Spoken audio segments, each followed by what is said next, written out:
to today's session. I'm Thomas Marshall from Puca Studios. We're in Indianapolis, Indiana. But the talk today is about Grassroots to Kickstarter and lessons from our game, one of our games, Streamline Delivery, that I hear about. So I wanted to do something that's never been done at a conference before and share something with you guys that I don't know has ever been shared with you before. So what you're looking at here, you can see, is the approval from Kickstarter to start our campaign. This is approval. We're working very diligently, especially over the last month, to prep. Right?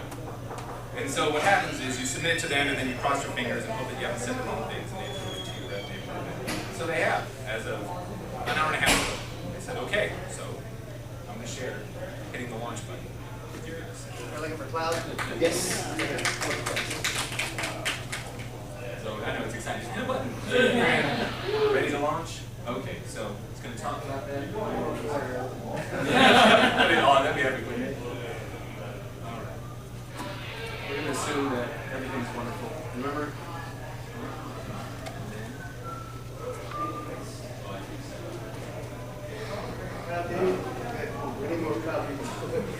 I mean, we've read so much up until this point. It's pretty much just a reiteration. All right. Project has launched. So thank you guys. Thank you for being here with us. Appreciate it. Thank you very much. All right. So I won't stay here on this page. We'll actually get to the presentation. You're not really smart. You guys, this presentation was previous to the beginning to now. All right. Like a hottest tank.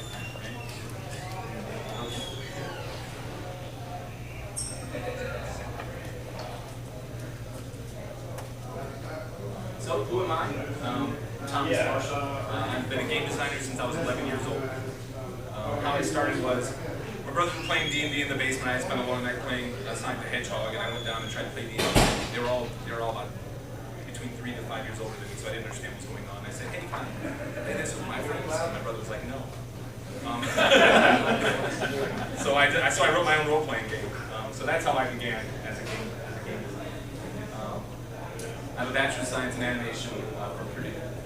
I'm married, I have a daughter. We have 6 cats, 4 indoors, and 2 that just kind of hang out.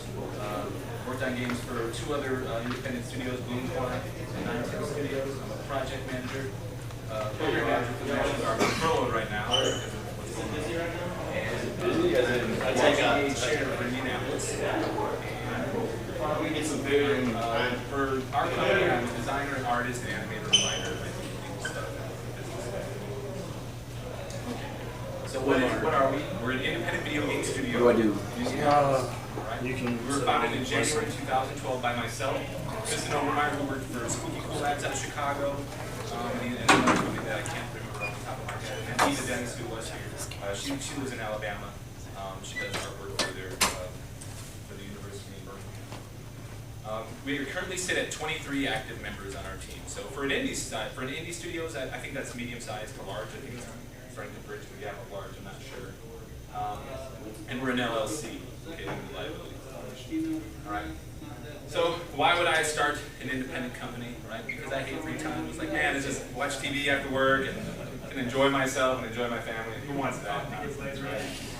So the pros was it's hard to get an actual job. Like there's so much competition. It's difficult just to get a job. All right, but it's time-consuming, expensive, stressful. Right? I mean, it's definitely work. Okay. You get to set your own hours, right? It's my business. I'm running my way, right? But nobody's paying you for those hours. So that's the downside of that. You get creative freedom. Woohoo! Right? It's my idea. Right? Come on, team. It's our idea. It's us. Right? But there's no guarantees that anyone's going to care about your idea once it's up. Right? So, and you get to be the boss. Right? You get to make decisions. But it's a responsibility. It is not like there's no pats on the back. It's like if things go wrong, it's you. It's you. You get to make games though. That's the good thing. You do get to make video games, right? But really, you're going to spend a lot of time you're managing, doing business stuff, or worrying about how the public is reviewing your things, or team issues and technical issues and money issues, right? But you do get to make games. That's a pro. No matter what, you start your own. You are making games. So no matter what, that's the positive side of it. All right. So the business, or as I like to call her, my second wife. All right.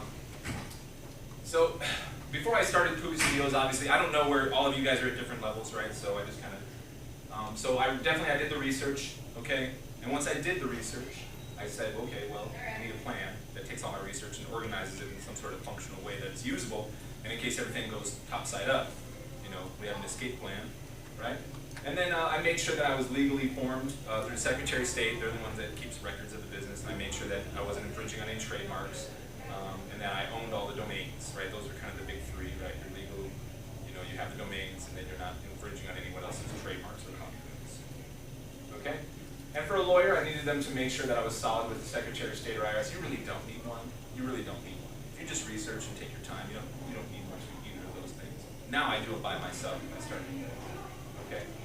You definitely want to make sure that your insurance is valid. You have an operating agreement, okay? A member agreement, client contracts. So whenever you get to the point when you're starting your organization, all right, you're going to need these, at least, well, you may not have a client, but you're definitely going to need, if you have more than yourself, a member agreement which says, hey, this is how you interact with the company. An operating agreement says this is how the company is supposed to behave and why it's behaving the way it does. All right. So there's a macro view of kind of what's going on. You can see the progression of our logo over time, right? And it's good to go back and reiterate, right? Iterative design. So we're managed by members. Initially we had those 3 that we talked about. Total members over time we've gone through 30, and we're currently sitting at 23. So 7 members have left for various reasons, which we'll go over. All right, we're working on 3 projects: Dreamland Delivery and the Nightmare Night, which you guys just witnessed, go to Kickstarter. We're working on Puca Battleable and then an unnamed client project. Okay, so we'll go over all of those. All right, so how to fund your studios, or is it like umbrellas or something that's helping? All right. And this is one of our animators. This was his conceptualization of the animation pipeline. That was pretty clever. Keep them hard working. So, so there are the ways I could have tried to fund, or that you guys could fund yourself. You could self-fund, and you could ask your friends and family. Friends, the way you could do it. You could go to a publisher, right? Venture capitalists, if you're savvy with that. And those are the people who will help fund your projects and studios, but sit on your board of directors or lead you in a way where they can sell you authors, right? I mean, isn't that into that show? You can get loans, credit cards too. You go to crowdsourcing like Kickstarter, or you can do sweat equity. Okay, sweat equity is where people work on the project for no pay, but their value is recorded somewhere of worth. So when money comes in, it's distributed to them equal to that worth. What I did was I self-funded. I funded myself. I got some credit cards, so I accumulated some debt. I did the holding company, operating company, if you guys are familiar with that. Okay, so I have another company that is my holding company. Right? The holding company owns my computers, it owns my intellectual properties, it owns my facilities. And Puca Studios is the operating company. We lease the equipment from this holding company, right? So if we're ever sued, well, we don't lose our equipment, we don't lose our IP, we don't lose our software, right? It's a game that's played, but it's a smart game to play, all right? So you have 2 companies, all right? So you keep the holding company, see? Right? Okay. And sweat equity. We're definitely doing sweat equity, and we'll talk about that in a little bit. And member contribution. So what happens is in some cases, like if we're going to be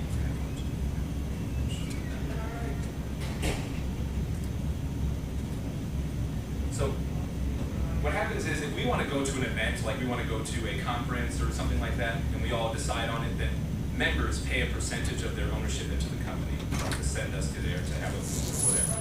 Okay. So when distribution comes, they get their contributions back first before the rest of the team gets their contributions.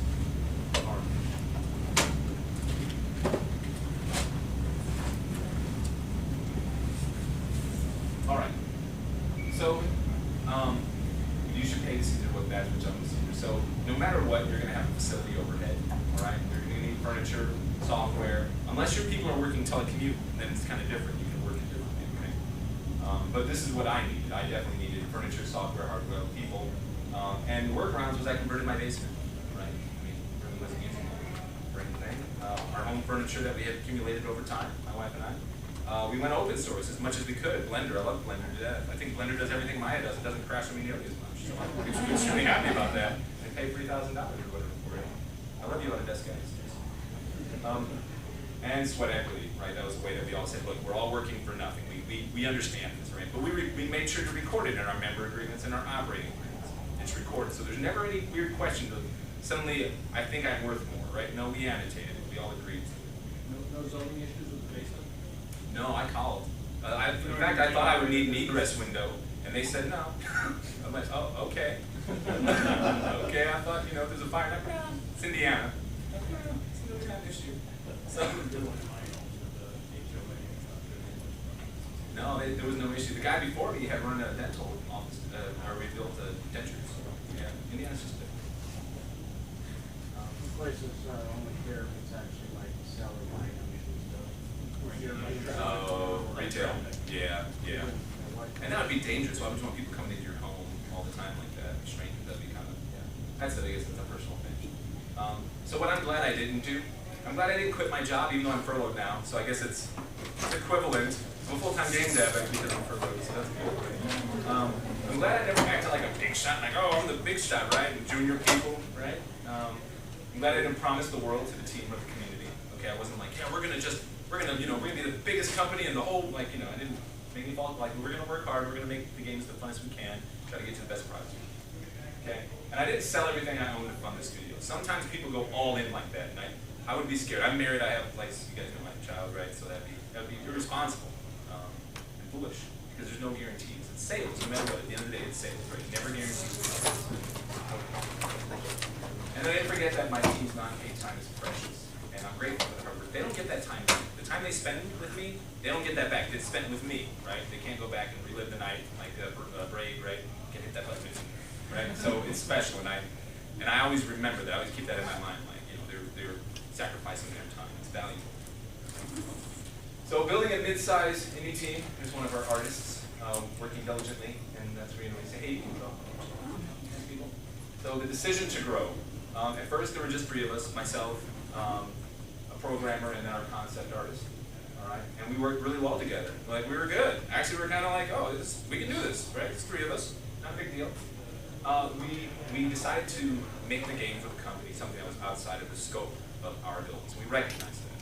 Right? We weren't foolish when we tried to grind ourselves in the mud about it. So like, okay, well, we need to get bigger, right? We need to bring in some people. Who do you trust, right? Who do you bring in? So we brought unpaid interns, and that's a dirty word, and I know it, but I researched it before I did it, and I made sure it was equitable before we did it. All right. So two student programmers, student artist, and a student who's taking money. Well, he's also a programmer, but he's an audio technician. He had worked on it for some other games before. All right. And we treated our interns like students, not like slaves. There's a difference. We were having them get coffee and stuff. They were kind of like members alongside of us, but we were teaching them techniques along the way. All right. We offered their school. We made sure their schools got extra credit. All right. We gave them assignments and learning. So at the beginning, we gave them a series of like, hey, you need to learn this, do this, do this. So we had goals, benchmarks for them. We respected their input because they were grown adults. After 6 months, we offered them full-time membership. Right. So we just wanted to make sure that there was no personality conflicts. All right. Because you know it was new. We just were like, hey, everybody, come on in. All right. The pros were very passionate and hardworking. These students really did care. They really wanted to dig in. They were eager to learn.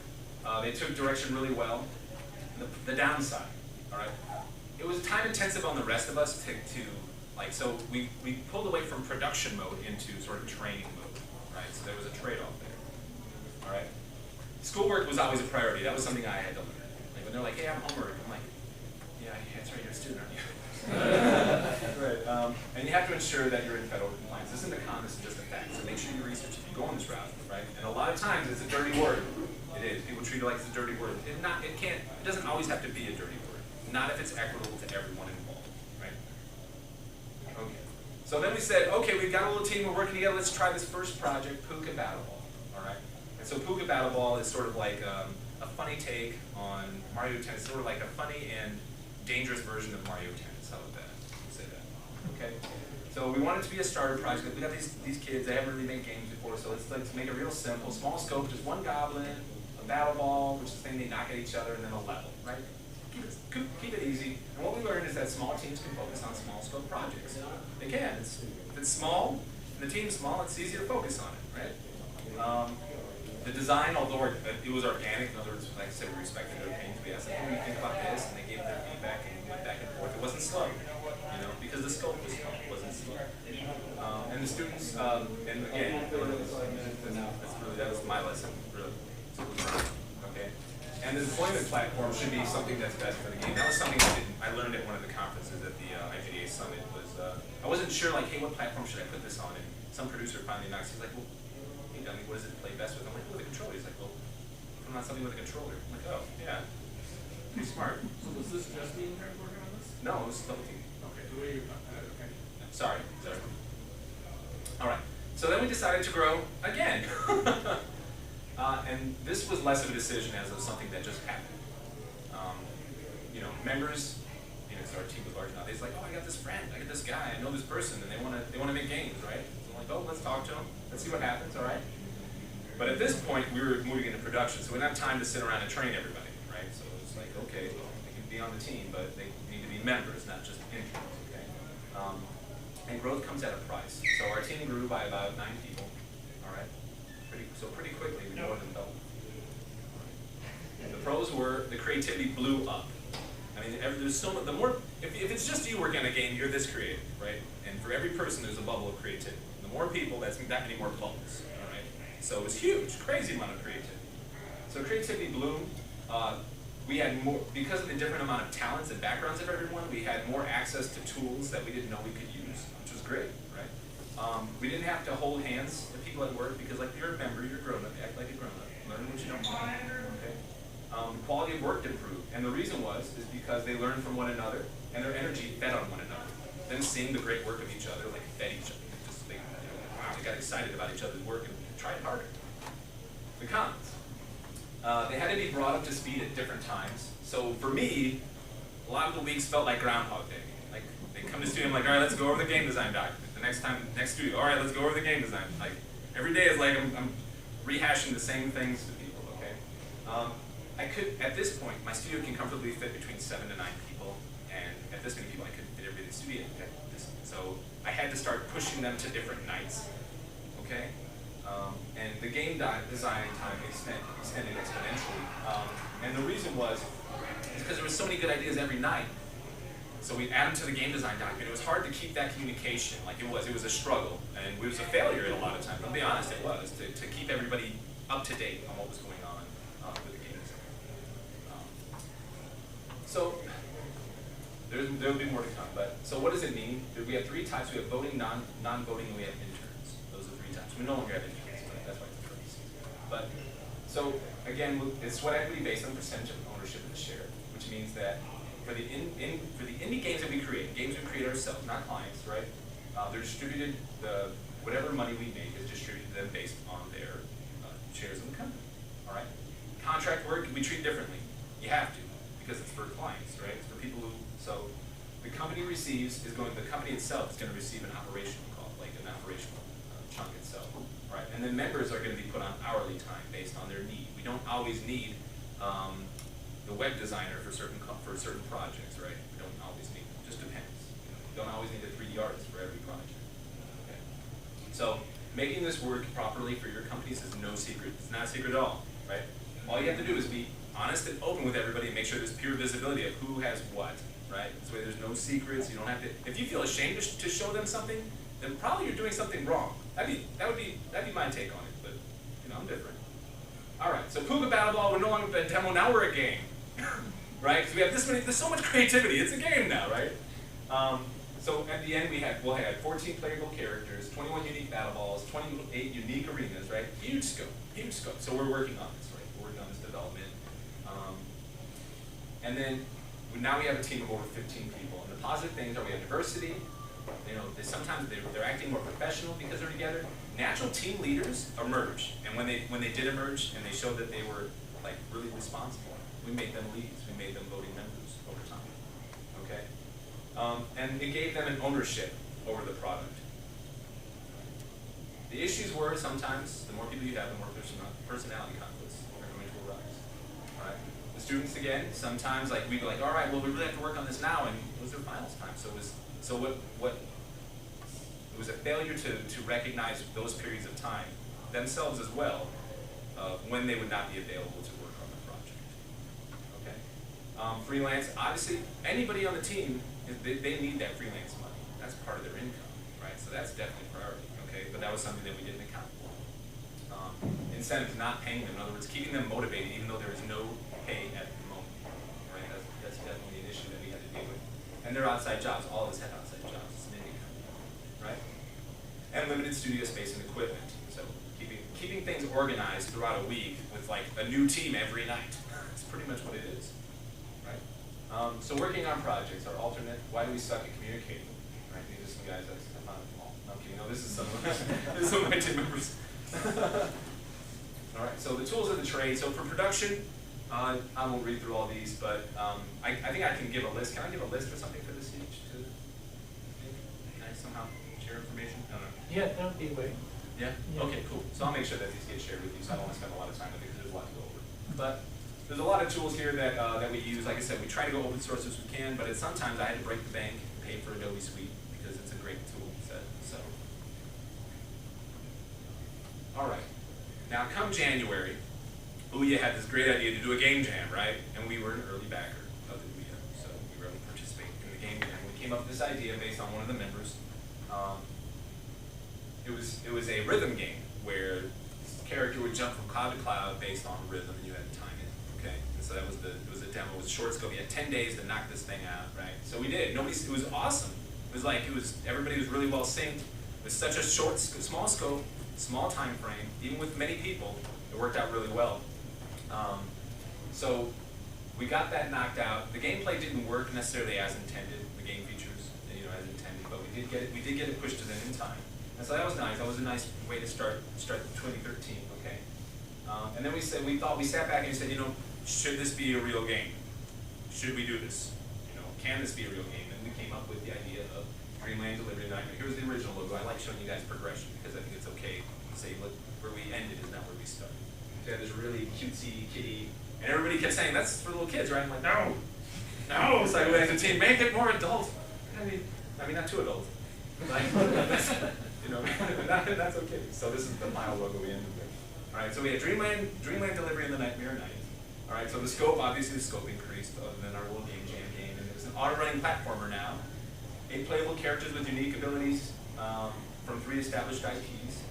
All right, we have 34 levels, mini-boss and boss battles, multi-platform distribution. All right, so then we came to the idea of, well, we have 2 games now, Puca Battleball and Dreamland Delivery. So which one do you work on? How do you make that decision, right? So that's why I have here the power of patience, okay? And this is an image from the Kickstarter. And as you can see, well, you may not remember, but so here's the Dreamland Delivery cast, playable characters. And then here's some characters from Puca Battleball, right? We're reutilizing some of the characters as NPCs in this game. And that's why I think it's okay to be patient, because what you're building is hypermedia. You're building branding. You're building characters that people can invest in because they're going to be in multiple games, all right? So loss.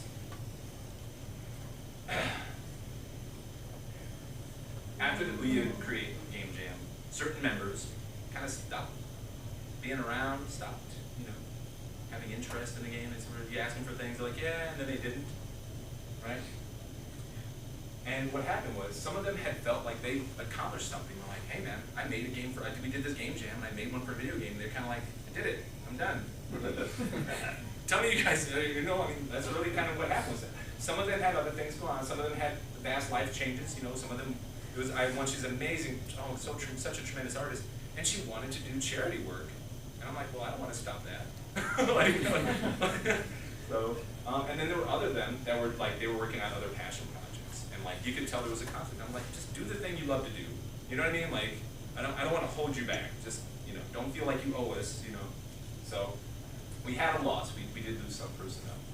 And then after the loss, we went to an event. C2E2 was in Chicago.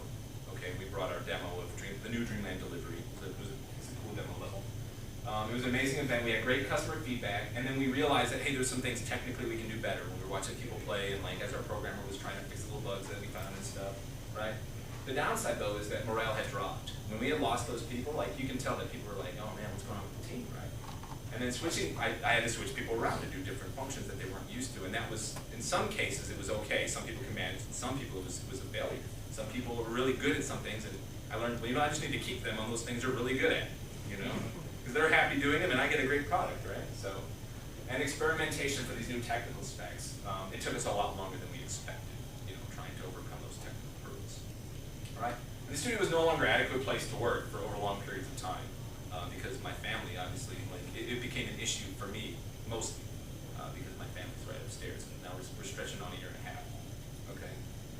So, growth again, morale booms, all right? So we added a marketing director, an HR director, 2 artists, an audio technician, an animator, 2 programmers. And what I learned is to be more careful about adding people, not just anybody, not just anybody off the street. But you're not bringing any money in, right? Or are you doing something? This is all off the, Sweat equity. pump, Yeah, sweat equity. sweat equity. And you have membership shares as long as you're a member. Right?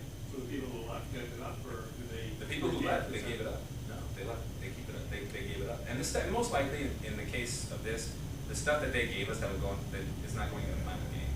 So yeah, I mean, imagine if somebody joins the team for a day and they're like, drawing, peace. Where's my money? Where's my percentage? I mean, you know what I'm saying? Yeah. Yeah.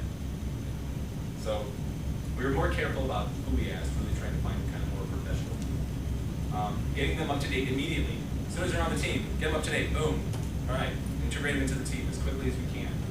And standardizing our form of communication is key, right? Like say, hey, this is the tool we're using. If you're not using that tool, you're the wrong one this time, all right? Because everybody else has agreed this is what we're doing, all right?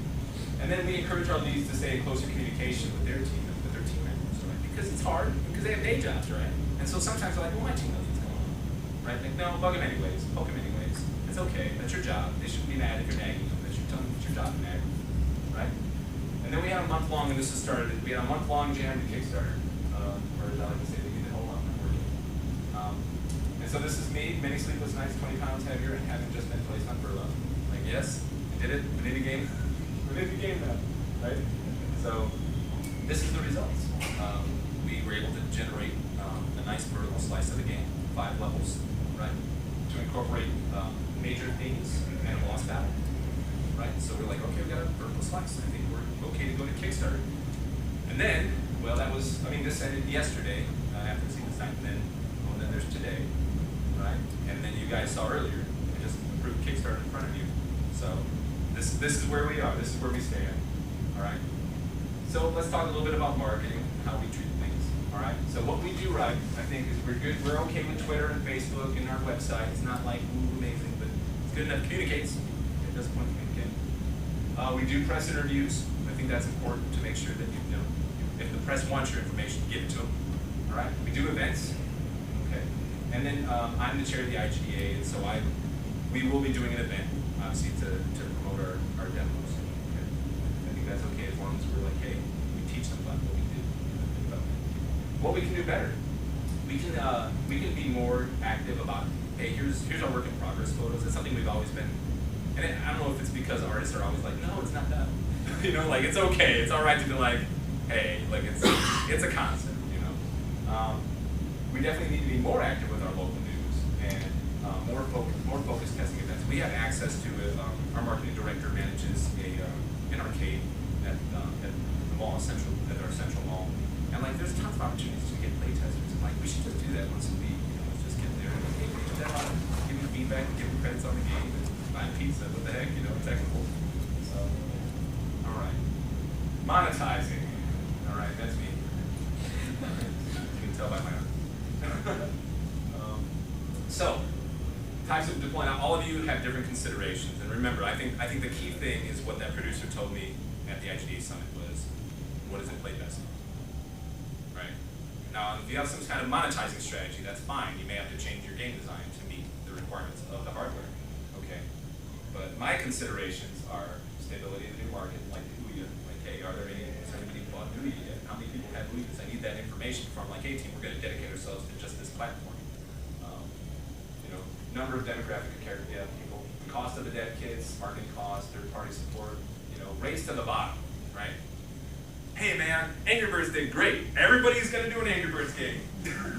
They're all just gonna just fly to the bottom of the pile, right? So that's something else to make sure that take into consideration. Advertisements in games, I think it's fine in the right places. You know, we're used to it on phones and mobile devices. I'm not used to playing an Xbox game and an advertisement come up that's not supposed to be funny. I'd be really mad if I paid $60 for a game and a cigarette ad pops up. Microtransactions, obviously, gotta have demos, right? People are not gonna play your game. It's the standard now. You gotta have a demo. And full payment for the game. So these are the considerations. Where do we stand with each of these things? It's sort of like a mini checklist for us. Oh, and then piracy. So piracy is going to happen. Accept it. Just have some sort of strategy to mitigate it, right? The best you can. The future. There's our marketing breakthrough. Very scary.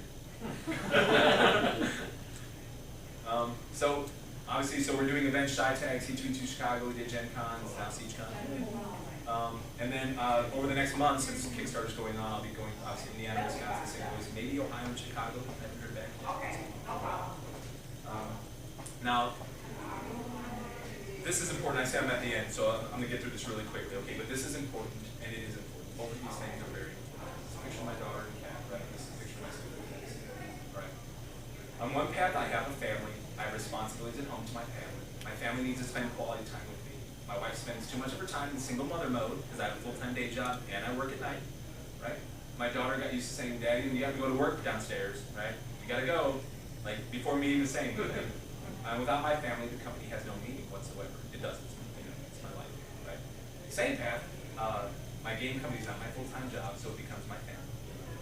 The company and all my employees rely on me to keep the company rolling, communicating on blocking issues. So there's a heavy responsibility. Go back to the beginning. Okay. Without attention, motivation fails. So you guys, I'm really honest with you. Like these things happen, right? The future of these developers relies on the success of this company in some sense, no matter what it does. We feel that. All right. And if it fails, all that time. Remember, I said their time is precious. They don't get it back. They don't have the break button. All that time they gave, is it worthless? And how much worth is it to them?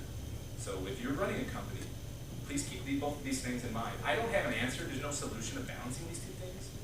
For me, it's just a tightrope walk. And I just try to keep my nose above water on each the best I can until I can hopefully see land. That's the best I can do, you know? So, any questions? I like to design my cat. You're way ahead of time. Am I? Oh, it's 4. I thought it was supposed to be 4:30. Oh, okay. Okay, cool. Well, yeah, that's right. Okay, cool. All right, well, let's, any questions, I guess? Can you go back through this still? I want to know, I want to talk about the vertical slice. Okay. Just get a question on it. Sure. So, I've always fought the notion. I want to know what is your estimate once you have a vertical slice? Let's just take that. It took X amount of time to get to that vertical slice. Yes. Time, effort. Yes. And you said 5 lands and a boss level, whatever, right? Mm-hmm. Yeah. So my question is this: how much does your next slice cost to that? Because I always made the argument that I have randomly generated stuff that basically a vertical slice, once I show it to them, the game's done. It's just now you're in production. You're in. The purpose of the vertical slice was this. This was the end result. Like we had to show proof of concept. We can also use it to get clients, but like we're using this to determine whether or not the game is worth pursuing. Because what happens if Kickstarter fails, right? And they fail. There'd be no sales, right? Never guaranteed. When Kickstarter fails, instead of the 37 levels that we're planning on making, we're gonna do about 1/3 of that. All right. So it's a way for us to test the market to know like whether or not people want to play it. They like it. They enjoy it. Right? You didn't mention what money you're going for. How much? What's your goal? Our goal is, I'm sorry, it's 95,000. Oh, it is. Okay. Yeah, it's 95,000. And it's not to pay people. It's in here, the pie chart. You know, we did everything. Everybody did. It's not to pay people at all. It's to pay your. It's the operation cost of the company to get us facility equipment. Okay. It's all that. Okay. Might hard to see some things. Oh, okay. That's all. Because we have costs, we have licensing fees to the people that we're licensing their intellectual properties. That's a whole nother talk. But I can talk about it if you guys would like. But yeah, so the point of it is to do that. Now, once we reach our goal, anything above that, we are definitely going to distribute a major portion of that to developers for their time. It'd be stupid not to. I mean, it's their time. You know, that we wouldn't have a project without them. Yeah, for sure, for sure. Any other questions about people starting their own company or yes? You're having most of these guys come and work for you on sweat equity. Yes. And they're having other jobs. How much are you expecting them to work for you and hour-wise? Honestly, over time, I've mellowed a lot. I think I'm, like, we have an expectations in the member agreement. We say you need to work this much per week, whole team, this much, this X amount of hours. Okay. But generally, if they come to me and they communicate like, hey, I've got an issue, I can't. Okay. Hey, man, I'm too tired today. I need to sleep, man. I'm working tomorrow. I'm like, okay, get some sleep. You know what I mean? You can always tell with certain people when it's trending.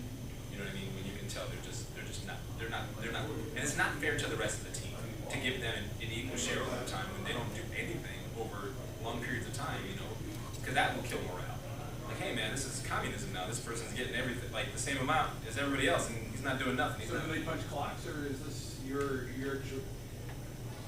don't you get into trouble trying to make that decision after saying, oh, you didn't work hard, you're 5%, you own the company, down to 4? I mean, how do you? I don't do that.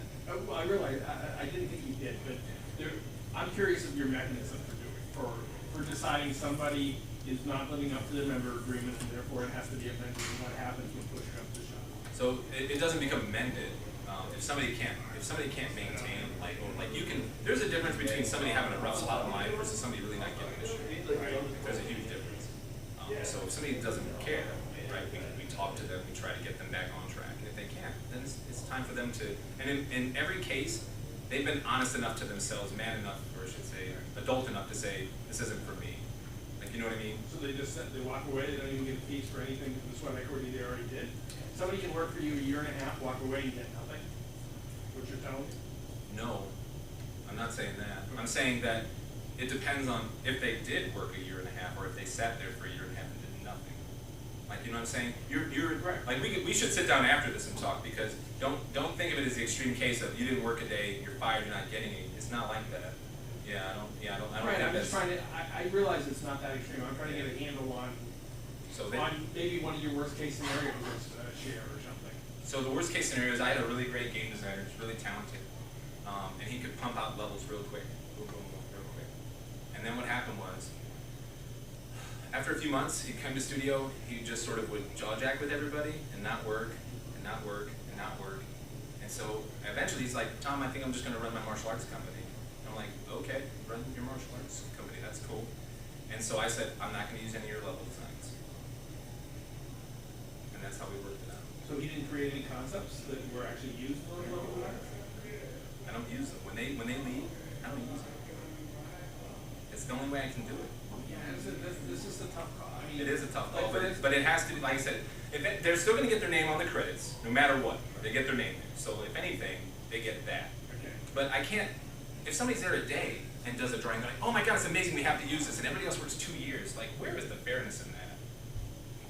No, I understand that. My problem is how the judging occurs, how the... It's always a case by case, and there's always so many factors involved. Yeah. So push it never really comes to shove where somebody says, I don't like the decision you just made. What, you mean for like in the game? Oh, you're not working hard enough, and it's not like that. It's never like that. Absolutely it hasn't not. been yet.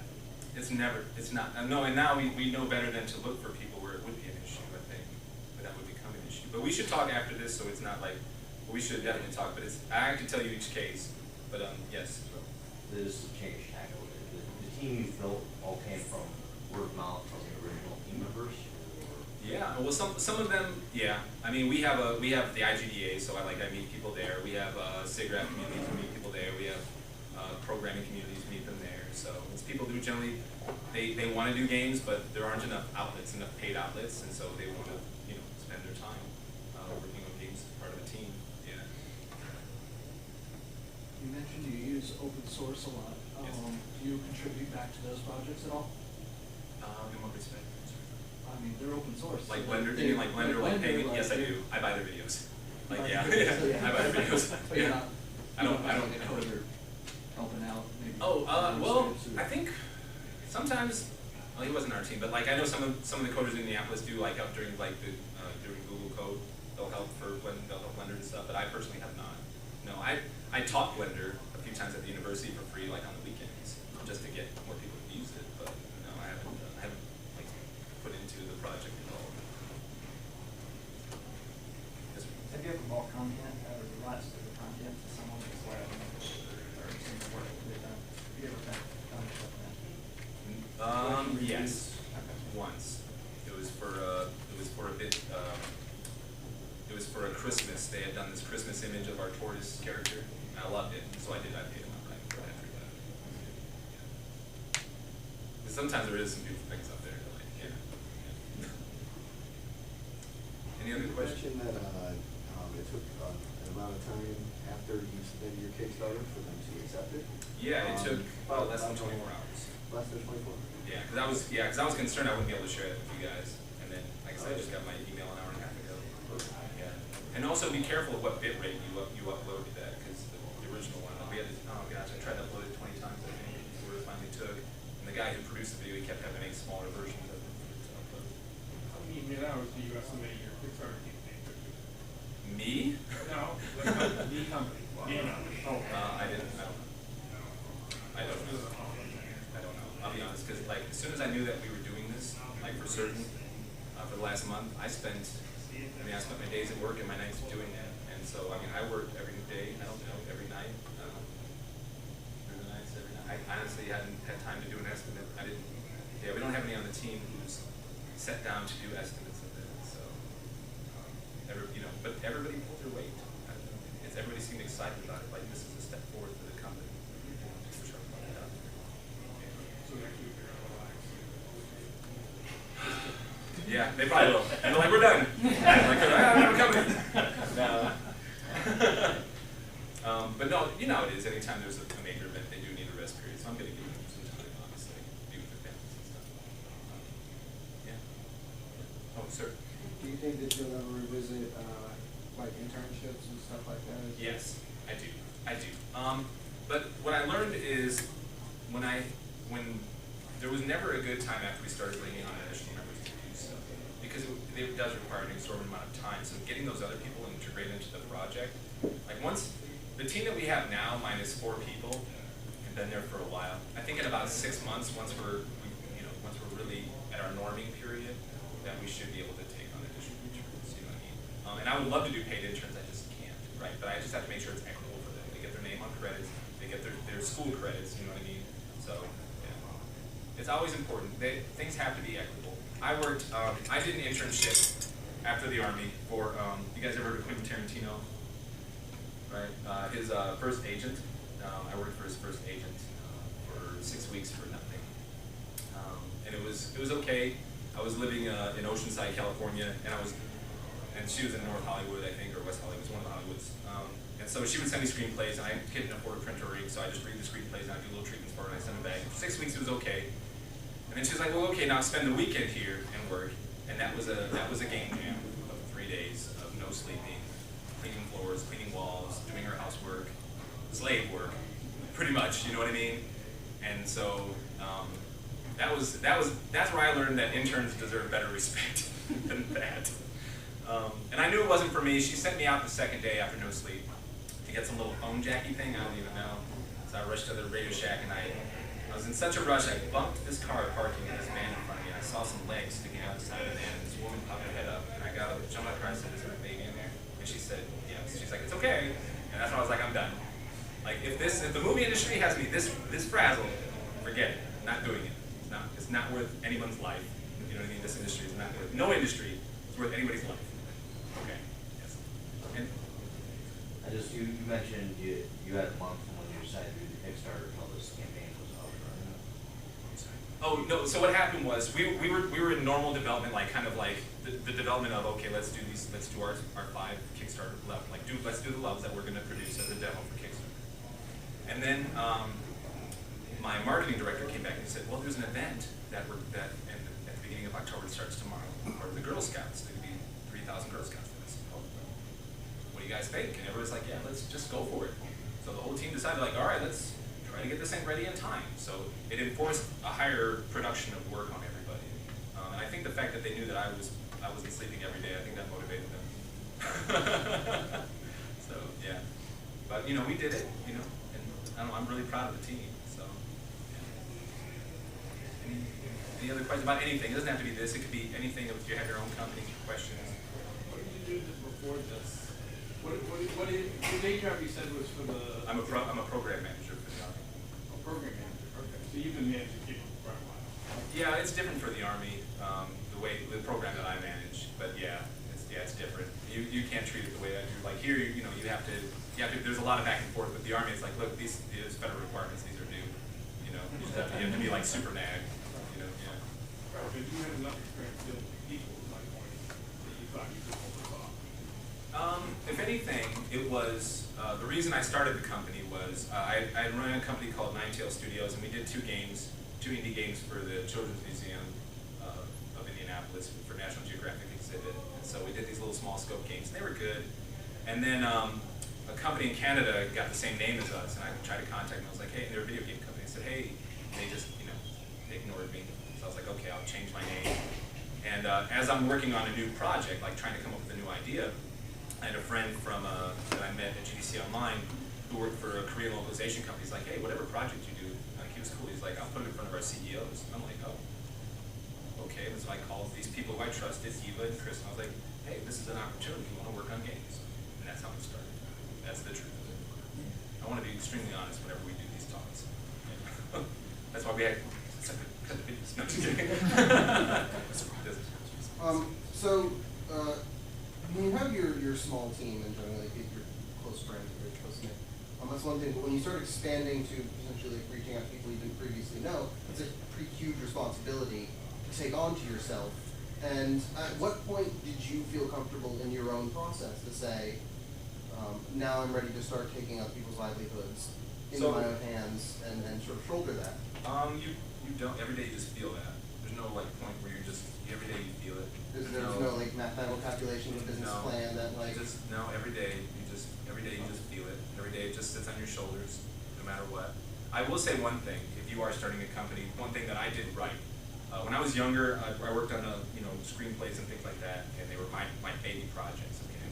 If you go this route, you go indie company, don't leave your babies at home. Work on them in your free time.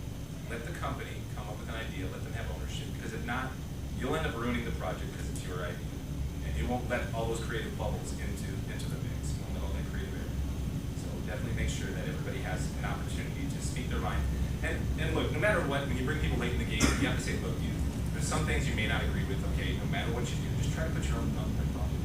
I remember a good speaker, she worked for Disney, and she said, all we didn't want to do was go and stitch games. But we just put our own thumbprint on it. Like, you know what I mean? We stuck to the IP, but we put our own little piece in there somewhere, and they were satisfied. So no matter what, you're going to do jobs that we don't like, especially if you have money. Just you put your own, as much as you can, your own thumbprint on it. And it's sort of fun, right? It's sort of a piece of yourself. You get to add creativity without telling it. Just watch out, because sometimes your artists and programmers will hide stuff. So you make sure those late nights when they're rash, not thinking right, they're like, oh, this is a good idea, and it's not. You got to double check their stuff. Yeah, some drawings. Yeah, no, pass this. This is the kids' game. All right, that can work. You mentioned that you do contract work. What was the motivation for that? Was that like another way of funding the company? Paying money. You know what I mean? Use that kind of as a source of funding. I mean, we have indie games, so like that's a way for us to outlet our creativity. And then I want to ensure that remember, no guarantees in sales. Never. No guarantees. No matter what. Right? I'm in furlough. I'm the government. Right? No guarantees. Ever. Right? Yeah. The point is, like, and with clients, this isn't the talk for clients, but when you do have clients, you make sure that you make sure that your contract is proper and solid.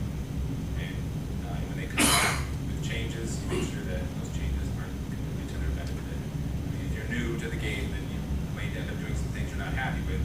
Just don't get stuck in the cycle of, they tell you to design a triangle, you bring them a triangle, like, well, can it be a little more round? And then, all the different changes for no money, because they'll try it. Okay? So, yeah. So back to your Kickstarter, do you have like a marketing plan in place to like try to draw attention to your Kickstarter? Putting the Kickstarter up there will disappear. Yes, so we have Facebook outreach, Twitter outreach. Like I said, I showed you I was going to all those events around the Midwest. All of our members have friends and families, so there's outreach. I'm a chair member of the IGDA. So if the IGDA accepts my project, then I'm allowed to advertise it on all the other IGDA pages. So there is potential, and obviously the news media, but we don't have heavy money. So I can be like, here's $400,000 for Game Informer to put in, for a page ad. So we have to work. And word of mouth has always been the best form. So as long as I think the entire team stays active, which is our intention, we're hoping that it reaches enough people who want to back us and play the game, play the end result game. Viral strategy. Mm-hmm. Do our best. Yeah. Any other questions or? I think, well, I don't know if you're really on time. Like I still haven't seen this game that you've been for about like half an hour. There we go, man. How about I show you the video? Yeah. It's fine. Just the game perspective. The audio is going to be garbage. I wonder if let me see if I can switch to HDMI. No, this is the action of the platformer. This is the content. This is the content. Yeah. Let's see if it-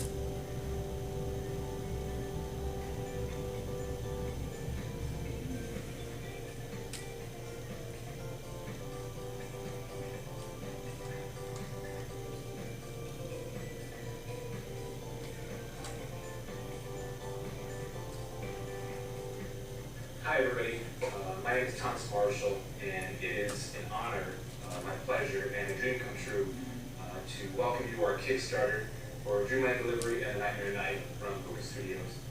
I'm the CEO and a founder of Puca Studios, and I just can't wait to tell you exactly how exciting this project is. Puca Studios is currently working on its debut video game, Dreamland Delivery and a Nightmare Night. This auto-running platformer for Windows, Linux, Mac, and iOS follows the adventures of two young dreamers, Aggie and Sammy, as they voyage through 37 imaginative levels of a rich universe that is the Dreamland. Their childish innocence allows them to pass through the dreams of others without disturbing them, as they deliver packages for the whimsical denizens of this world. Players can unlock up to 8 playable characters, each with their own special abilities, allowing players to explore locked or hidden parts of previously played levels, adding exceptional replay value. Dreamland Delivery and the Nightmare Night features unique twitch controls that allow the character to jump, swing, wall bounce, cling, slide, and climb for every amazing level and face off with the terrifying bosses and mini-bosses. Apart from the quest items that unlock new characters, the primary collectible, Dreamstones, allow players to supercharge their abilities in traversing the world of dreams and unlock even more secrets of this magical world. Since January 2012, Puca Studios members have donated their free time to the craft of making games. Our current studio space has been housed in CEO Thomas Marshall's basement since its inception. This cramped space can comfortably fit 7, but cannot possibly accommodate our passionate and talented team of 23 artists, animators, programmers, designers, and sound technicians. With this limitation, progress is slow as teams must work in shifts to complete a single project and communication becomes muddled. Puca is seeking your backing to rent a workspace large enough to fit the entire team, which is essential to proper communication and faster production. Additionally, your backing will afford the purchase of graphic software, the professional Unity game engine license, along with other hardware and tools needed to create a top-notch game. By backing, you help creators of Puca overcome the barriers that have slowed the progress of this project. Backers also receive incredible rewards for their participation, including art books, production sketches, and the ability to help shape the design of the game. From everyone here at Puca Studios, thank you for your support. Share the link, back us, and become a part of the amazing Kickstarter community. Any questions about the video, or that good video we have brought up that you might have? I am generally kind of always intrigued by Kickstarter Kickstarters, like there's a certain donation level where you allow the donator to interject gameplay or Yes. like design into the game. Yes. And that is done. I mean, is that something you feel you need to do to compete or to really incentivize that level of generation, or is that something you actually think is a positive? I think that the more somebody invests in the company, the more that they should feel invested in the product. In other words, so the Kickstarter is investing in the project and the project and the company. Okay, so the more that they put into it, the more I want them to feel like they're getting a customized experience. So at the higher levels, they're giving that much more money. Well, then we can customize your experience. Thank you for giving us money. That's how I feel about it. So that was the intent of creating those tiers. And at the higher levels, at the earlier tiers, we coupled like normal digital download rewards and print rewards along with videos of us actually developing the game. So for developers, it's hopefully useful. You know what I mean? So they can actually watch us like paint and model and animate and build the levels.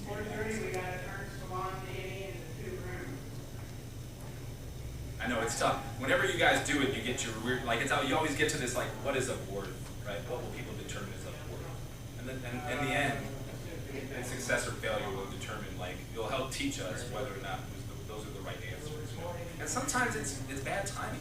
I don't know if you guys, and I know it's a terrible memory, but back in 2011, just before 2011 happened, all these new TV shows went on the air, all these great, amazing TV shows, and then 9/11 happened, and all of them failed because there were no ratings for that. Because Tom Brokaw or whoever was on TV all the time, right? So, like, it's like it's some of it's luck, some of it's hard work.